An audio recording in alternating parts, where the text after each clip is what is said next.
drew you to women's history?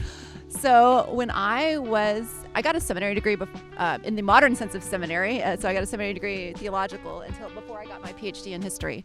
And there I was looking for a master's project in history of Christianity in the United States. And one of my professors suggested researching Mount Holyoke, first higher ed single-sex setting for women, because it was in Massachusetts and that's where the seminary was. But he was like, oh, it's also very interesting because it's founded by a woman for women, and it's higher education and it's religion. I was like, I can study myself. I am all of these things, right? But then I began reading the writings of the founder, Mary Lyon, and I just found it fascinating how she was thinking about being a woman and challenging the ways that being a woman was thought about, and using her status as a woman in new ways to give women more opportunities to serve God and other people better. And so that's sort of got me into, it's very interesting. I can study myself, right? But I can study how people have used being a woman in creative ways. So what's a historical woman that inspires you and why? Okay, so you may know this because you've had a class with me, but fairly not well known, Mary Lyon, who is the founder of Mount Holyoke, which was originally called a female seminary, meaning it was like an upper level high school, lower level college, and then became a college. And it was the highest education available to American women at the time in a single sex setting. And she inspires me because she took all of who she was and used it to serve God and other people. So she was a woman, she was a Christian, she was highly intelligent, she loved like chemistry and Latin. And so she took all of that and she's like, I will make a school for women to have educational opportunities to train their minds to be all that they can be for God and for others. And so I really appreciate that about her. And how about you? Who is a historical woman who inspires you? A historical woman who inspires me is one that's not related to my research, but I think I would have to choose Fannie Lou Hamer out of so many, right, that have made such a difference. But I think Fannie Lou Hamer especially inspires me because she just had so many things that she had to overcome, right? She's a woman, she's an African-American sharecropper, which means that she didn't have any kind of economic advantages. She's also disabled, but she still uses her voice so powerfully to work in grassroots organizations, to get people registered to vote in the South, and really just makes a whole difference. So, Amy, tell me, why should we study Women's History Month? Isn't women's history just part of history and we should be doing that anyway? So yes, right, women's history is part of history and it should be included in the histories that we tell. But we also know that we're less likely to learn about women in history courses, especially at the K-12 level in the United States, right? So a recent study found that in state standards, men are more likely by about 3 times as much to be mentioned than women, right? So we do need to take some time, right, to educate ourselves and to educate others about the women we haven't heard about in history because there are just so many. Aside from sort of that knowledge perspective, right? The coverage of history, as we might call it. I think women's history also gives us different tools as historians. Traditionally, history has been focused on politics and big ideas, right? Which has lent itself to mostly men, right? When you think about traditional histories, especially as the field was established. For politics and military history, for example. Absolutely, absolutely. But women's history sort of challenges us to look beyond, right? Those main names or those figures sort of at the top of the pyramid, right? Who were the people that were supporting things on the ground level or behind the scenes? I think women's history helps us see that you can be a change maker in the world around you without needing the official title. So what kind of sources do we use for that are different than this kind of sources we might use for traditional mainstream or political or economic or military history? Because as historians, right, we're reconstructing the past based on what the past has left us. But so sometimes we have to get creative about what the past has left us. What has the past left us that helps us get at some of those behind the scenes stories you're talking about? Yes. Well, there's a couple different things that we both do. I know we both do. There's some level at which we look at groups of women, right? They are organizing in history and leaving behind records of those types of meetings and actions and gatherings.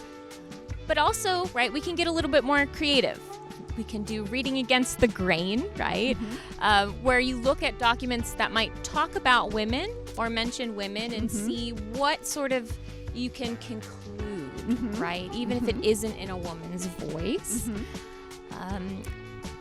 Other things that I use in my research, for example, are scrapbooks. Oh, that's fun. Right? So what kinds of things do women save about their lives to show future generations, right? And what does that mean to them to keep old pictures or favors from parties or signatures from bands that come to campus, for example? Being creative about sort of materiality, right? Material culture. What kinds of things can tell us about history. I like that. I like reading Dead People's Mail too. Yes, Dead People's Mail. It has all the tea. That's exactly right. So tell me, how does higher education change as more women are enrolling in colleges and universities? Okay, great question. So that's going to happen around the middle of the 1800s. So it begins, very first college to admit women to a full bachelor's degree is Oberlin in Ohio in 1837. Same year Mount Holyoke opened, interestingly, for just women. And then increasingly colleges do that over time till a lot of them that are state schools are doing it by the 1880s. I'll throw in Baylor's a little uncertain, founded in 1845, possibly truly co-ed, but definitely admitted men and women, maybe did separate classes and degree tracks, a little bit unclear. But Baylor was one of the pioneers of making sure to educate both men and women, which is really cool. But as women go into higher education, I guess the simplest effect is that more people are better trained to use their gifts. So that's the absolute simplest answer.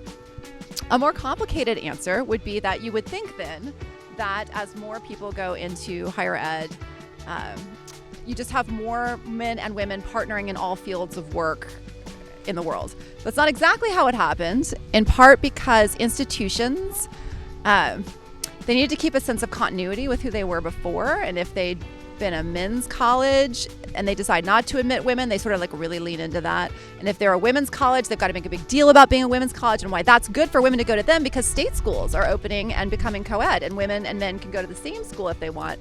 And those colleges have to sell why you should go there.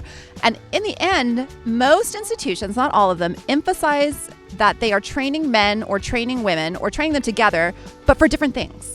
So they're both getting BAs, they're both going to college, but there's a push to train men to go into fields traditionally associated with men, being doctors or lawyers or increasingly businessmen, leaders of education. There is a push to train women into sort of these new professional fields that are coded caregiver. So social worker, high school teacher. So it doesn't end up being quite as even across the professions as you might think, though that will happen increasingly over time. Which reminds me, you research sororities, which is super cool. So tell me a little bit about how the first sorority emerged in higher ed, and how that concept has evolved and changed over time. Well, as with most things in history, right, the answer is complicated. We really have three groups that have some sort of claim to being the first. Okay. Now, the first one of these is the Adelphian Society, which later becomes Alpha Delta Pi. Okay. It's founded in 1851 in Macon, Georgia, at what's now Wesleyan College. Now, this is the first group to really take on the contours and shape of what we would think of as a sorority at the collegiate level. But again, they don't take Greek letters until later. They also don't expand nationally until after the turn of the century, right? We also have IC Sorosis, right, which becomes Pi Beta Phi. That's founded in 1867. They're interesting because they're the first group to use the word sorority, right? So in the 19th century, there was no feminine version to fraternity, right? And so they coined this term that we now use today to talk about Greek letter sororities, as well as some other honorary groups. And then our third contender for the first is Kappa Alpha Theta. They're the first group to use Greek letters from the beginning. They call themselves a women's fraternity and still do to this day. Cool. Okay. They're founded at DePauw University in Greencastle, Indiana. How does studying women's history benefit us today then? I think studying women's history today ultimately benefits us because I think it shows us, right, how we can be change makers in the world around us. I think it helps us see both the men and the women, right, who make our world work and how the things that we do seemingly inconsequential, right, sending a letter, right, can really change the course of history. I really like that. Really famous case of how sending a letter changed the course of history. Harry Byrne? Harry Byrne, yeah. Yes. Harry Byrne. When the 19th Amendment to the United States Constitution was up for a vote, right, to pass an amendment to the Constitution, this one would ensure that all American women were entitled to the right to vote. It had to be passed by 3/4 of the state legislatures. The final one was the state of Tennessee, and it had to be passed by a majority of those legislators, and they were, by prediction, one short. But one legislator changed his mind, and he changed his mind because his mother, this is Harry Byrne and his mother, Fanny Byrne, who was a farmer widow who took over the farm, wrote him a letter and was like, hey, I haven't seen how you're going to vote and you should vote for suffrage. And he voted for suffrage because his mother told him to. And he says it's always safe to go with what your mother tells you. Yes, absolutely. Then Mrs. Katz puts the rat in Ratification. ratification. That's right. Yep.